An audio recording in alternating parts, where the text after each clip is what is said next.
José Smith, somos el grupo 2 y el día de hoy nosotros le vamos a exponer sobre la técnica de la auscultación. Nuestro grupo está conformado por Ariadna Rodríguez, Alessandra Tejada, Nicole Gutiérrez, Yaira Carpio y yo, Jason Chingo.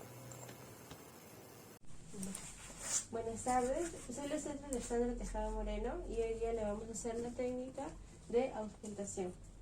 Esta técnica la vamos a realizar con un estetoscopio casero que acabamos de realizar. Paso número 2. Vamos a realizar el procedimiento de la técnica de la auscultación.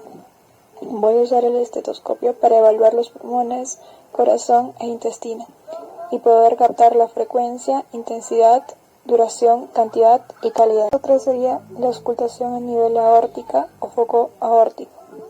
Segundo espacio intercostal derecho y cerca del borde external. Paso número 4. Auscultación a nivel pulmonar o foco pulmonar. Segundo espacio intercostal izquierdo y cerca del borde external. Continuaremos hasta abajo por el borde external izquierdo hasta el tercer espacio intercostal, es decir, el foco aórtico accesorio. Continuando en el cuarto o foco tricuspedio